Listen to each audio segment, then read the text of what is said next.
and welcome to Right Now. I'm Stephen Kent. What are we to make of this past year? I don't think it's an exaggeration to say that nearly every single one of us had our worlds turned upside down. At the very least, routines have been upended, and at the worst, we lost people. Some of y'all lost jobs and the businesses you built, and our kids have been locked out of school and kept away from their friends, and it's been brutal on them. Take all of that and add in political upheaval and rising extremism, and it just seems hopeless. January 6th feels like a year ago already. That's kind of how our world works now, like time isn't real. That horror show was just 2 months ago, and it feels like ancient history. Now, we all saw different things that day. Some of you saw patriotism, some of you saw hate. What I saw most of all was despair. There was this essay in the Claremont Review of Books in 2016 known as the Flight 93 essay, which in short argued that Trump and the Clinton election was of such dire consequence that conservatives had no room for uncertainty about Trump. It was a storm the cockpit or we all die kind of situation. Fast forward to the 2020 election, and conservative talk radio has shifted away from beating Republicans over the head with the ghost of Ronald Reagan and instead went all in for Trump. Because the threats, they said, are too great to worry about ideological purity. The left has gone full socialist. The election was rigged. The vote was illegitimate, they said. Therefore, all bets are off. That's when desperation sets in.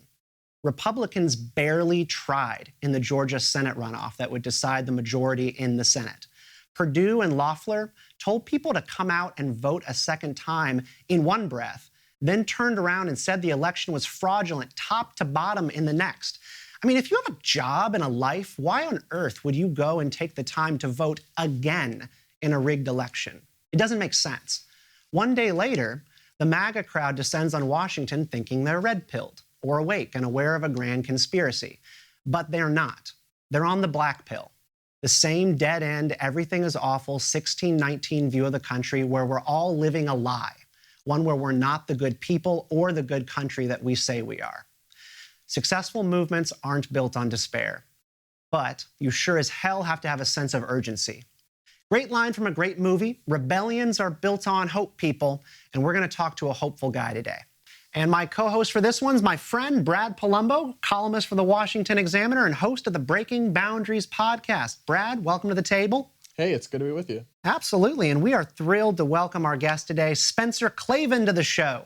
Spencer is the host of the always excellent Young Heretics podcast.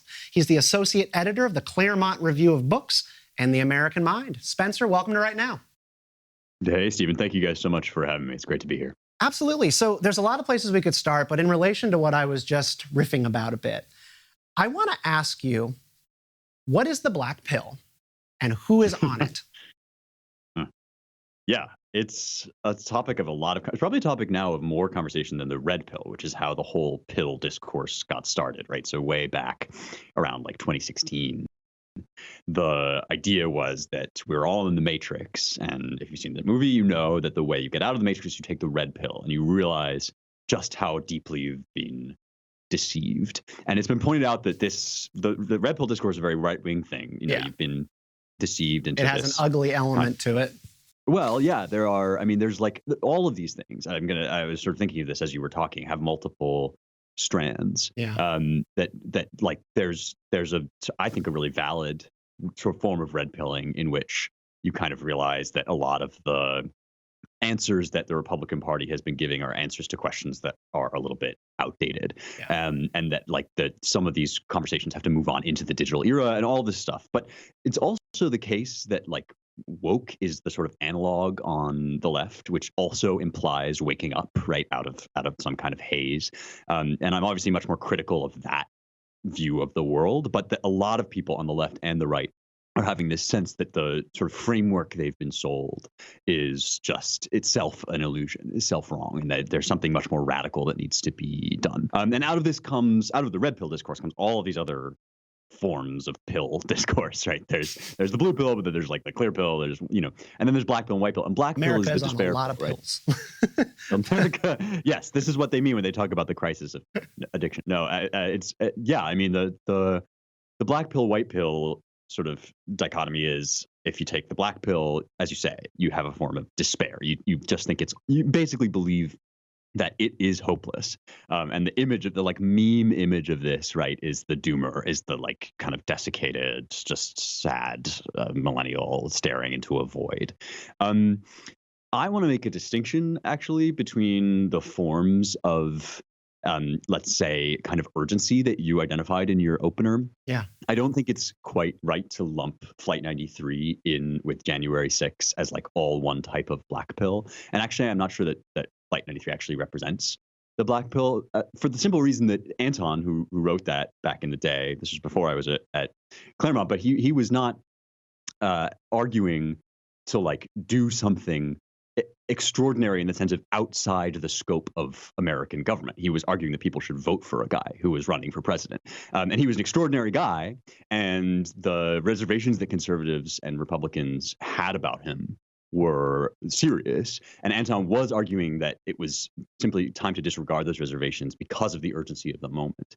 But the true black pill, which is like the Jan 6 situation, is the system itself is so rigged that there's no way, even by voting for anybody or doing anything legal, we could work our way back to some kind of resolution. And like that, to me, is what I think is deeply wrong. And as you say, which is sort of doomed to failure. I've argued this on the show a lot, that we're really kidding ourselves if we think that we've reached that point. And if you read like, Federalist 28, in which Hamilton describes what it looks like to get to that point, to get to the point of actually needing to stage a revolution within America against the American government because it becomes so oppressive. We haven't even begun to try the actual things that would rectify and the American Mind's kind of opening salvo essay on the website is a really great call to action. It's a call against despair. It's a call against the idea of believing that there is no way that we can fix this. And I think that you are correct, that there is a distinction between what Flight 93 and that essay was about. It was about engaging in the election and believing that the moment was urgent and we really had to do something and fall in line behind a certain guy. But I guess my beef with that is that the whole Donald Trump MAGA thing is very much tied up in the I alone can fix it element to governance and winning the battle against the Democrats and the left. And so if you really believe that and buy into that entire ideology or that entire idea, then if Donald Trump loses the election, we're back in crisis and we're back on Flight 93 again. And so that's how you get this moment where if the election is lost, then we have no other choice but to do something radical. Yeah, I can really see that. I think that there is definitely a sort of cult leader worship element of the Trump coalition. I think it has been exaggerated into the whole of the Trump phenomenon. And I think that like Flight 93 itself and a whole bunch of folks at Claremont and outside, right, have really open eyes about the serious moral deficiencies that Trump presented, right? And, even the kind of kookier elements of Trumpism that have involved, for example, like evangelical worship at Trump rallies, right, are premised on the idea that God uses imperfect messengers, that God uses people like, King David, who is sort of, adulterous and ultimately murderous, right? I mean, this is like a big theme in evangelical discourse. I don't want to, disavow the whole like golden statue of Trump part of this. And I think that feature of things kind of got mashed up in this really toxic way with like the QAnon stuff. From the moment that Trump said on the night of the election that he had won, that was the moment in which I thought we shaded over from this sort of pugnacious. So Spencer, if that's kind of the diagnosis, right? What does the alternative look like? What does a truly white-pilled, not nihilistic vision of conservatism or the American right actually? What would that actually resemble? A politics of hope. Yeah.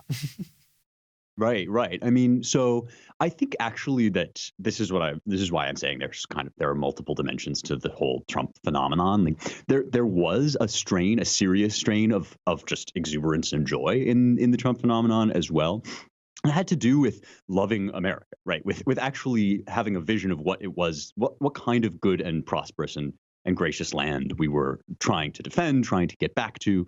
And the question on everybody's table right now is what does the conservative movement even look like now that Trump is out of the picture? And I should say that I'm not a Trump 2024 guy at all. I think that he's kind of served his role. If God was using him, he's like done, using him in politics. And I guess, one question for me is like, what is the America that we're trying to make great again, right? What was the thing that we like felt a deep sense of loss about? Because a lot of that loss was deeply felt, but now needs to be articulated in a more precise way. I mean, for me, it's not to be naive about it, but it's relatively simple. It's that we are endowed with our Creator with certain inalienable rights, and those, the government is set up to protect those rights: life, liberty, the pursuit of happiness. And I think that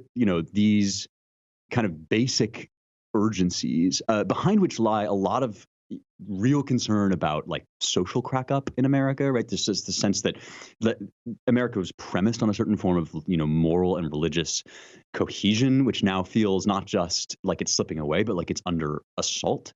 A lot of this is cultural, and some of it is like a reaction, a cri de coeur, right? A reaction against these erosions of kind of basic social contract. I think like one way forward to a kind of optimism, and I've argued this a lot on the show, is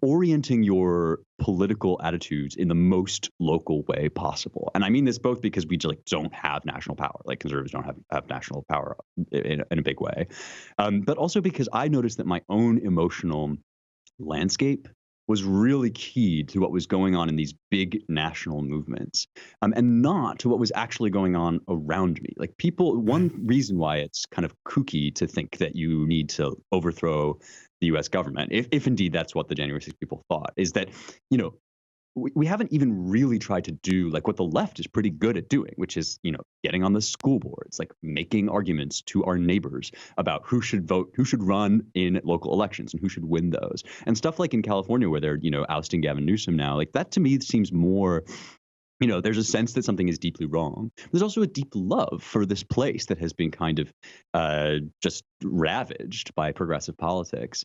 And the more people, I think, invest in that local idea of like, what does my community it's the question of taking action versus sort of looking to your neighbor to fix things yourself. And I really believe like at the core of the American mind and what you guys are doing there, like it's a good thing. It's a call to action. It's a belief that like you have to actually step forward. And what you're saying about localism, this is a little bit of a funny connection, but I was rewatching a little bit of Avatar: The Last Airbender this week. And I know we're all fans here at this table. Yeah, all of your kids are watching this show on Netflix, so if you don't know what I'm talking about, talk to your kids and they'll tell you. But so in Avatar: The Last Airbender Season 2, there's this moment where Aang is looking for Appa, his best friend who's been taken, and he's kind of given up. He's kind of given up on this search, and Katara asks him like why, and Aang says, "Hope is a distraction." Which is not something you would expect from like a little monk, like this airbender, air nomad monk. And you go, oh, but that actually makes sense. Like there's this sort of monkish quality to the idea that hope could be you sitting around looking at the stars, like Luke Skywalker looking at the twin suns, waiting for someone else to do something for you and waiting to have them fix the problem instead of taking action. And so I guess in an offhand way, like, do you think that makes sense, that sometimes hope can make us sit back and wait too long rather than just taking the action we need to take?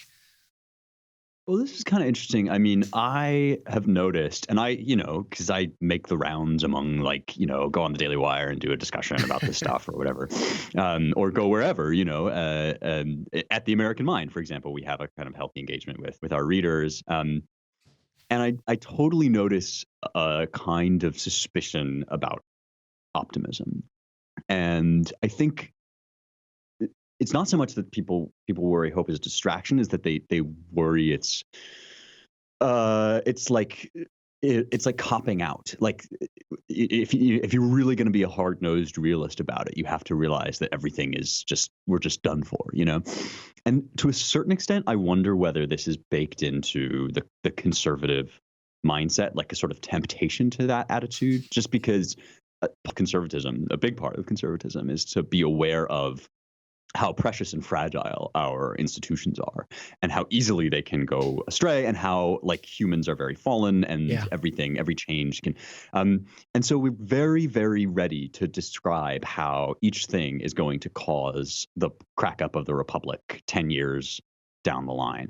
And people are very, very defensive of that attitude. And when you say, well, actually, like that could happen, but there's also a lot of potential, right? The digital revolution, this new local investment thing, like it offers a lot of potential for hope. People at first think that you're kind of just copping out on them. Yeah, it feels like a deflection sometimes. Well, it's part of the problem, Spencer, that when conservatives talk about this kind of thing, it's often framed in terms of what they are against, right? They are against the left. They are against socialism. They're against wokeness and cancel culture. But obviously you're identifying a lot of things, and there are a lot of things, whether it's the Constitution, whether it's limited government, whether it's family or faith or social cohesion, that the right is traditionally for, that American conservatism is traditionally for. But I feel like what's at the forefront of the conversation most often is what they're against. And it's hard to see how that lends itself to a politics based in hope. This is interesting. Yeah, I mean, I think we're one sort of move toward the Blackpill that I will take is I think we are in a serious moment of regime crisis. And I think that the fact that people are taking to the streets at all sort of speaks to that. I also think, by the way, there's this moment in really near the end of the Revolutionary War. It's the Nuremberg conspiracy, it's called. You guys probably know about this, that like at a certain point the soldiers started to get antsy because they hadn't been paid, and there was a conspiracy floating around in Washington's camp that they should just defect, they should just like peace out. And there is this moment, Washington made this famous speech to kind of put this thing down, and there was this moment at which he says, look, people are saying that if you step back and you deliberate about this, then what you're really doing is you're just copping out. You're just being weak. And I hear that a lot also on the conservative movement, that like things are so bad that if you take a moment and actually advise that we sort of deliberate about this, then you're just weak. You're just sort of falling over to the left. And Washington says, down that road, madness lies. And I really agree with this. I think that the idea that all we have, we just have to rush into action because everything is so bad, does kind of conduce. I mean, there are certain crisis moments at which that's true, but right now, for example, when we're sort of 2 years out from the next election, thinking very deeply about what we're for is kind of the right thing. Well, when you think about, you know what I mean? when you think about instances in the past where we've rushed into extreme action in the face of a perceived crisis, I would say many of those haven't aged particularly well. Yeah, That's a good point. That's a good point. Spencer, you know all about it. Like with the Nuremberg Address, part of what Washington was chiding with against this anonymous writer was the idea, and I sort of liken it a little bit to the Russian roulette analogy of Flight 93 essay, is that like there is no time for thinking, for prudence, for reason. Only action. And if you are one of those people who say, like, we need to take a breath here and decide whether or not we're about anarchy or whether or not we are about deliberation and a plan, that you're a squish, that you're not really involved in the fight, and that you don't have it in you to save the republic. And that's the stuff that drives me crazy. Well, right. I mean, so again, not to, make this whole conversation about Flight 93, but just in defense of it again, like, there was a crisis. There was a date there on that one, right? You had to vote and you had to make that decision. And so I don't want to say that like there's no such thing as a time for choosing, as they call it.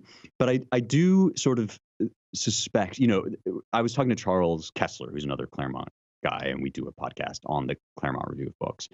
And we were comparing this January 6th moment / this reaction, the whole reaction to all of the court cases that the left kind of fought in the lead up to the election, right? That the rules were changed, and now there are some calls to somehow centralize election integrity efforts, to form a national bureau or whatever.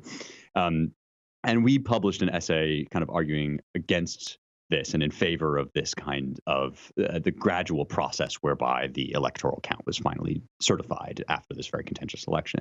And Charles was comparing it to post 9/11, which is obviously a much bigger catastrophe than the loss of an election. It was another moment in which, when you get punched in the gut, when you really, something happens that is just really devastating, there's this impulse to like do something about it right now. And a lot of the stuff that conservatives are now sort of reconsidering, the forever war stuff, the Patriot Act, right? Like that's a hangover from that moment when we sort of leapt kind of rashly into action. And I think that there is an analogy there, that we are now in this moment where like we've suffered this great loss.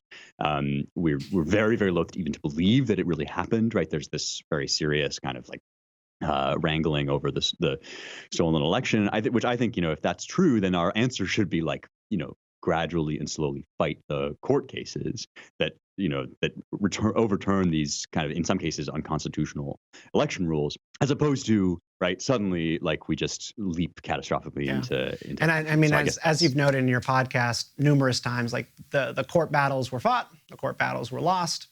Got to move on. Right. And you mentioned it, so I'll just go ahead and put in a quick plug. You are watching Right Now with Stephen Kent. You can watch us on YouTube. Please like and subscribe. And if you are listening via podcast, leave us a rating and review. 5 stars would be nice. Tell us what you think about the show. And just to kind of go back into it here, Spencer, in the thick of it. So we've got this fight, we've got this problem that we need to decide whether or not we're going to give in to despair or we're going to rally around a politics of hope. I kind of want to back up a little bit to something that you were mentioning about sort of the politics of optimism, because Brad and I both come from the libertarian world. And I even do a segment on this show where I like to share some good news, good trend lines. We'll do it at the end of this episode. But there is this part of me that goes, oh man, like I don't know if the world is really getting better. I feel something inside of me that says it is really getting worse. And that's because I'm also a Christian. Like it is part of my faith that the world is going to fall apart and requires a savior. Like revelation doesn't come about because things are going super well. Like that's also baked into my very being. And so I'm always torn between this sort of conservative instinct about whether or not, we really need to fight back and try to sort of save this moment, or this libertarian aspect that says, things are actually getting better. Human progress is afoot. Well, everybody needs to take the fall of man pill, right? Like this is something, right. And that is the blackest pill of all. And like there's a lot, I think, of discourse out there that involves not having taken the fall of man pill. I mean, this is Madison's great insight, right? Going back again to the founding, is that actually, like, if angels were to govern men, then no laws would be necessary. But in fact, like we live in this kind of shambolic world in which things fall apart. And I was noticing, you were on Instagram. I saw kind of like thinking about some of these issues, and you were making a comparison with Lord of the Rings, which like I really like. I think that the idea of Lord of the Rings is kind of that power corrupts, but it exists in the world. Like and so there is a sense in which, our reaction to coronavirus, for example, is sort of premised on this idea that you can sweep all death off of the playing field, that somehow you can arrange things just right, and then like nobody's ever going to die, and there won't be any costs to that. And I think that like there is a level in which you have to take the pill that like that is not the world that we live in. Speaking to Lord of the Rings, because I was watching it again over the weekend, I just showed my daughter. Okay, I just showed my daughter the Fellowship of the Ring, and so let's talk about the libertarian conservative divide, because every time I watch this movie, I see something different. This time, I saw Boromir and Aragorn both kind of wanting in their hearts the Ring of Power. Everybody wants the Ring of Power. Galadriel wanted it, but she said no. Boromir, his kingdom is surrounded by the army of darkness. He is feeling desperate. And eventually he goes for that Ring of Power because he feels it's the only thing that can be done to wield it, to turn back the forces of darkness. And I saw in him the common or higher good conservatives in that moment. Like they want to wield the ring. And Aragorn, I saw the libertarian going, no, I don't trust this. I don't trust myself. I mean, Spencer, isn't everything that you were just talking about in terms of power corrupting, isn't that the kind of the basis, the philosophical basis of limited government conservatism, small government conservatism. The reason there was a fusion, a coalition between libertarians and conservatives, it was because we agreed that absolute power corrupts absolutely. Centralized planners can't manage the minute knowledge of planning everything in different parts of the country in different situations. But it almost feels like some of the people who are tapping into the philosophical or ideological trends that you've aptly described, right, seem to be getting away from that lesson here, like the Lord of the Rings, right? So how do you grapple with all of that? Yeah, I mean, I think that there's a valid caution in identifying what happens if you just try to wield the one ring. And like, I definitely agree that Boromir is there as this kind of Lord Acton, this reminder of what absolute power does to people. I mean, that's sort of the premise of the ring, is it represents the use of absolute power. Yeah. But the universe of the books is very complicated, right? And you mentioned Galadriel, who's a really good example of this, right? Like, because we live in a fallen world, and because the ring is not actually getting thrown into Mordor until the end of days, right? Power exists, and the whole premise of the story is that you have to find some way to engage with this corrupting, terrifying, tempting power while also, maintaining your justice. And Galadriel has a ring of her own, right? And she wields it in a way that is just, and like she is able to resist overreaching. My only premise here, and I, without kind of plunking for like full-on common good conservatism, because there are many strands there too, right? And at its base, I think it consists of a very valid observation, which is like, we wield power. Like, yes, we do want to reduce the scope of government insofar as possible, to reduce its intervention in our lives, to use it for protecting our rights rather than infringing upon them. But even like the most dyed-in-the-wool libertarian, right, identifies a good, which is individual autonomy and personal liberty, and presumably aspires to use the force of government to protect that good, right? I mean, this is like how people interact together in a political way. And so people get very like antsy when folks are talking about the common good, because there's this kind of big black box, and in it, like, there may sit wanting to reestablish like fertility rates, or there may sit like full-on Catholic integralism. So, and I think that I was just going to ask, right, because the thing that chills me a little bit about common good conservatism is I don't want other people's version of the good forced on me and forced on the entire country. But is the middle ground here localism, in the sense that if the good is being pursued, but at the localist level possible, right? Not one federal government that is massive and powerful and enforces whoever wins every 4 years on the whole country. But if the good is being pursued in your city, in your town, at your town council meeting, then I feel like it's averts that problem of forcing a one-size-fits-all good on a diverse and sweeping country. So I agree with you about the localism insofar as possible. I am generally of the opinion that the answers to these kind of like thorny questions we always raise in public, especially the left is fond of doing this, I think, of raising these edge cases, these tricky questions, as a way of noting fairly that there's no kind of one size fits all solution to a lot of these questions. And I believe the smaller the community in which you adjudicate these issues, the better. But on the other hand, right, there are some things at which, like, the level at which, for example, those rights to life, liberty, and the pursuit of happiness need to be defended is national, precisely because they're non-negotiable, right? There are some goods, like all governments impose or suggest or imply some good that is ultimate and not negotiable. And like, again, even a purely libertarian government would presumably say at the national level that individual liberty is a good and we have to use the force of the state to enforce it. I think I just don't think there's any getting away from that.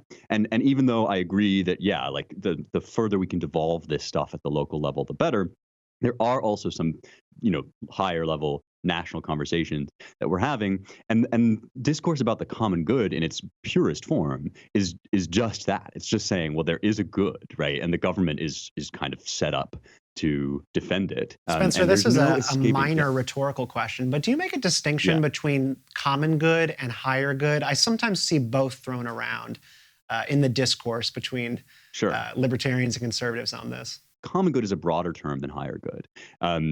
It can refer to like roadways, right? Just as a matter of sort of pure political philosophy. If you look up in like the Stanford Encyclopedia of Philosophy, like what's the common good? It's simply goods that we all like. We understand ourselves as citizens related to one another in a polity, and there are certain things that we like come together to kind of endorse because they benefit all of us. Higher good, yeah, is like a little bit more narrow, I think, and would apply more specifically to those like elevated concepts that again are part of our founding documents, right? Right. Liberty, life, pursuit of happiness. These So let things me are like push back on one concept here, and that's that I'm not sure I agree with the framing as libertarian or limited government conservatives having their own vision of the common good versus the common good conservatives having a different vision of the common good. Because I actually think the libertarian or traditional conservative fusionist case is not about there being a common good, but it's about being every individual being left to pursue their own vision of the good. Kind of like Adam Smith's, invisible hand of the marketplace. And then each individual pursuing their own vision of the good results in a collective outcome that no one person planned, right? And so I almost don't think that is a common good. But isn't that statement, right, that each individual should be able to do this thing, like that in itself is a good? That's an assertion about the good, which is that it is good for individuals to have liberty, right? Yeah, I guess it is, but it's a more decentralized way of thinking about it in terms of the power to decide what the common good is not made by one group of people or one decision-making body or institution. It's decentralized across 330 million people. I mean, my point is only that you haven't escaped the part of government where you posit a good, right? You have said in this scenario that liberty is a good. And one question I have for you actually is whether you think it's a good because it'll come up with the best outcome, or whether you think it's a good per se. Like it's good for people to be free, so we should let them, and the outcome even if it ends in ruin. Yeah, and this is where you get kind of the tough edge cases, right? Like the hard drug usage. And I think in most cases, leaving people to their individual liberty, particularly in the economic sphere and the market sphere, does result in the best outcome. I think, though, there are some outcomes where leaving people to their own devices might result in outcomes that we would judge as worse off, but fundamentally, and maybe this is just an ideological question, if that's their choice with their life, with what they want to do, I think ultimately, maybe you're right. Maybe this is a version of the common good, but this is what I mean, right? Yeah, exactly. Being left to their own ends is what I would support. And I think just to throw my hat in here real quick, where I am at, and I'm a little bit undecided on this question because it's a good one, Spencer. I think at the end of the day, going back to my faith, like I sort of believe that we're all headed to the same place. There is only one ending to this story.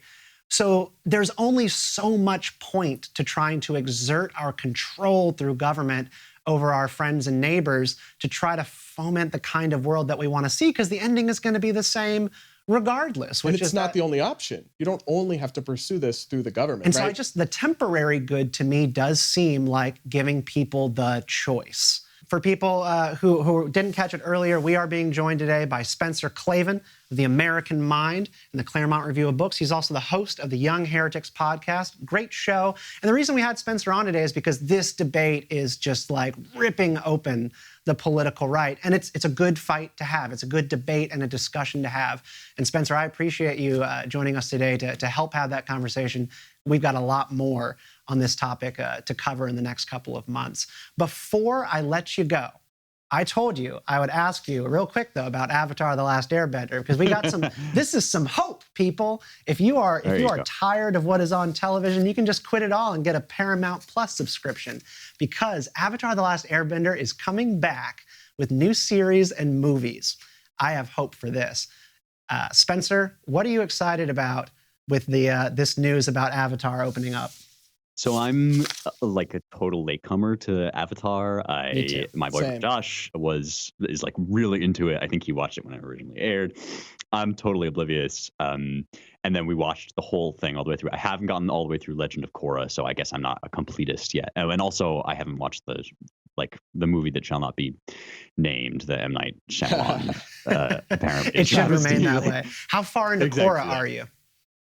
I'm like I'm on season 2, I think. Wonderful. Yeah, season 2 is excellent. Amon, great villain, taking on communism in season 1 of the show. Like that show just taught me a lot about the idea of cosmic balance, because like Star Wars as a franchise always tried to have this message about keeping things in balance and really controlling your emotions and the way that the universe is structured between dark and light. But Avatar actually does it. And I'm excited for you to finish getting through The Legend of Korra, because they go far deeper on the cosmic balance in that universe. Well, one thing that I liked about Avatar was the redemption arc. One of my favorite characters was Zuko. Right? And you are such a Zuko fan. I am. He was the best. And I loved Uncle Iroh too, and his tea. Yeah. But isn't he getting his own thing? He is. But think about how poignant that message is right now in our age of cancel culture, of a bad tweet ruining someone. They're done. They can never come back. Well, this dude started the show as the villain and ended up making a really honest transformation and being one of the good guys by the end. And if that's not a message that we need right now more of, I don't know what is. I am looking forward most to the possibility of an Iroh series. So give me Uncle Iroh traveling the world for his teas. That's all we need. Spencer Klavan, thank you so much for joining the show this week. It was really nice to meet you and talk to you. What a pleasure it's been. Thank you both. Thanks. All right, we'll do it again. All right, everybody, we asked you for feedback, and feedback is what you gave us. So if you're watching us on YouTube right now, make sure you're subscribed, click the like button, and then write us a comment. We might just read it next week. But for now, we asked you not to hold back, and I think it's fair to say you didn't hold back. So we're going to be reading some feedback from our viewers from last week. And Steven, I got a funny one for you for the first one. One Twitter user wrote, "Oh my God, he looks like he's 12 years old." I am 31. Merman over here. Better than looking like you're 50, right? My daughter is almost 12 years old. That's wrong. All right, I've got one from Larry C. on the YouTube page. Great concept. Total dork for the show. I mean, really, come on, get some talent. Well, I will say, I think with the amount of Lord of the Rings and Avatar references we've made, we can't take too much offense at the term dork. We were just like a couple threads short of like Batman references and Wonder Woman talk. But we're making dork cool again, Steven. Well, I don't think that's a thing. Let me think it's a thing. So this is a good one, right? This is actually a positive one. In a comment on our YouTube page, Rafat Islam said, "Love the points on endless war and the need to move toward a multi-ethnic movement. The latter was especially spot on, as even in New York City, the districts that swung more towards Trump were minority precincts." I mean, hey, I love hearing stuff like that, because one of the things that you and I very much believe is that the next generation, the future of the right, has to be one that appeals to people all across American life. And if we're doing that so far, we're winning. Nothing wrong with that. And end the wars. All right. Next one. This is from Dave McLean, an acquaintance of mine from my hometown. He called me out for using the term the swamp to describe Washington, D.C. And Dave says, "Seems like with the refreshing direction you're going with this, you might consider a jettison of the old guy memes and retake intellectually Washington. Having watched one of my favorite buildings be ransacked by reactionaries in January, wouldn't that be a step that right now could take?" I hear what you're saying, and I already responded to Dave in the comments as well, but like, I think we really got to be careful about idealizing Washington too much. Like, there is this idea that it is the West Wing in some people's minds. Some people think it's House of Cards. I think it is Veep personally here. But you know, I get what Dave's saying, but like, this is the swamp. This is a place of self-dealing, people getting rich off of doing things they shouldn't. I don't know. I'll always say, like, Trump may not have drained it, but dubbing the swamp was one of the truest things he said. You and I both have lived in the city and lived in the area. And if there's one thing you see here, it's that swamp and swamp denizens are who call the shots in the city. So I don't agree with that comment, but hey, that's why we asked you for your take. Yeah, it's tied to, like, we want government to be good, and we should trust our government and our elected officials, but only to a certain extent. Only when they deserve that trust. And right now, I certainly don't think they do. No, I hear you. So you have the next one. Yeah, so this is an email from Daniel B. He said he appreciates the show, and it's nice to see an intelligent discussion of issues from a conservative perspective. We need an alternative to the Trump, Limbaugh, Breitbart brand of conservatism with all its hate and conspiracy theories. Well, I will say we're not interested in hate or conspiracy theories, just The Lord of the Rings and The Legend of Korra. So on this show, it sounds like we're doing something right there. You have found the alternative right now.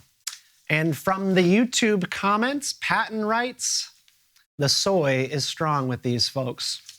I blame you for this. Yeah, I'll say there's not a lot of soy in my house. There's a lot of red meat and burgers and steak. Cooked all the way through. The meat Cooked well done with ketchup, everybody. That is how we eat our steak. That is the right way. And if you don't agree, well, tell us in the comments, but you're wrong. So. And if you want more of Brad's bad food takes, subscribe to his podcast, Breaking Boundaries, for the worst every single week. All right. We also have some good news we want to share with you to continue with our theme of hope. We're going to be doing this every week on the show. We do have some reasons to be cheerful. The pandemic accelerated many things in 2020, including the decline of capital punishment. 18 prisoners were sent to death row last year. That's the lowest since 1976, when the Supreme Court revived the practice.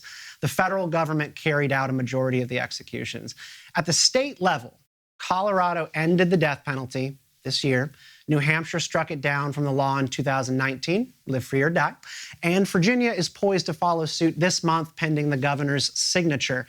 Now, I'm for a little less state-sanctioned violence. That gets 2 thumbs up from me. I don't know if you feel the same way, but I think that's good news.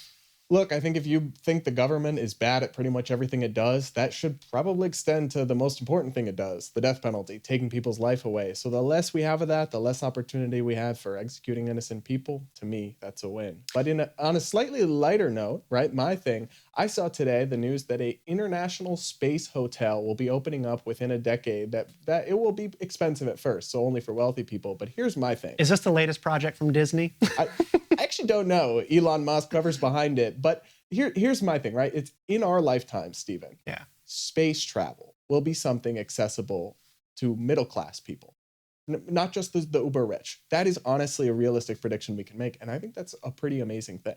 Thank you, Elon Musk. You can sponsor our show, Elon, if you ever want to. Send us some Doge. Folks, thanks for watching or listening. We will be back next week with a new episode, so drop in again. See you next time on Right Now.